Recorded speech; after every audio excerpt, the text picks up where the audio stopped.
બનાસકાંઠાનો સરહદી વિસ્તાર ભારત પાકિસ્તાન બોર્ડર પર આવેલ ગ્રામીણ વિસ્તારોમાં પાણીનો પોકાર સર્જાયો છે.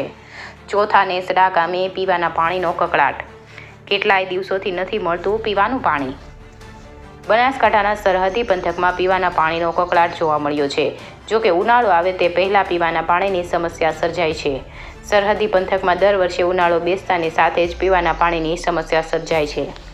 જ્યારે ઉનાળો આવે તે પહેલાં ચોથા નેસડા ગામે પીવાના પાણીની સમસ્યા સર્જાય છે.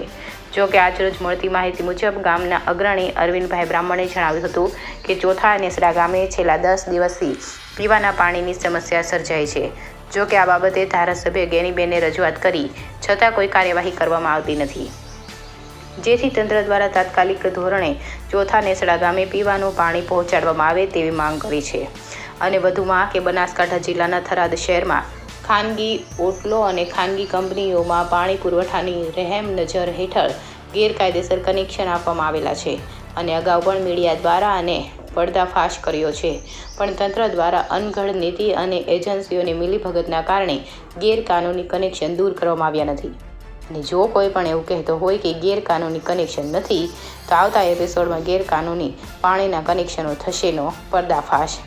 થરાદ અને વાવ પાણી પુરવઠાના અધિકારીઓને એજન્સીઓને પણ ખબર જ છે કે ક્યાં બિન અધિકૃત કનેક્શન ચાલુ છે, કારણ કે રૂપિયાવાળી પાર્ટીઓ હોવાથી એજન્સીઓ અને અધિકારીઓ આવા તત્વો સામે પગલાં ભરવામાં ઘણો બધો વિલંબ કરી રહ્યા છે. અને એક બાજુ બોર્ડરના ગામડાઓ પાણીનો કકળાટ ઉનાળાની શરૂઆત પહેલાં જ ઉઠ્યો છે. અહેવાલ થાનાજી રાજપૂત, બનાસકાંઠા. નેડા ગામમાં છેલ્લા 10-12 દાડાથી પાણી નથી આવતું. હવે પાણી નથી આવતું તો અમારે કરવાનું શું? આ ટેન્કર 800 રૂપિયા હાલને મારે નખાવવું પડે. પૈસા લાવવા ક્યાંથી વગર કમાણીઓ? એટલે મહેરબાની કરો અને રોજ રજૂઆતો કરવી પડે ને સારું ન લાગે. સરકારી અધિકારીઓને ખૂબ વિનંતી છે, મહેરબાની કરી અને પાણી આવે, ઢોર પણ તરસે મરે છે, તો મહેરબાની કરીને પાણીની વ્યવસ્થા કરો. આ ન ચાલે. એક દાડો પાણી ના આવે તો તમે એકવાર આ જુઓ ને, ખબર પડે કે તમારા ઘરમાં એક દાડો પાણી નથી આવ્યું કેવી પરિસ્થિતિ થાય છે. આવીને જોઈજો, સંપમાં જોઈજો, બધે જોઈજો, આખા નેહડામાં ખબર પડે કે પાણી ચેવી રીતે નથી આવતું. મુલાકાત લો.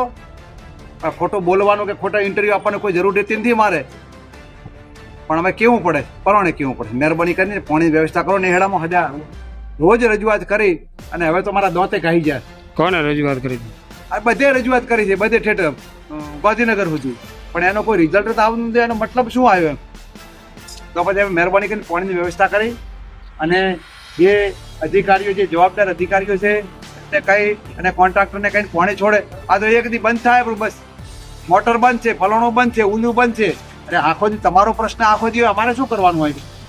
આજ 15 દાડાથી પાણીનો કોઈ પ્રોબ્લેમ છે, અમારે કરવાનું શું? મહેરબાની કરીને પાણીની વ્યવસ્થા કરો. તો પછી હવે આનો પછી કાંઈક અમારે દેવું પડશે, ગમે તે કાંઈક કરવું પડશે.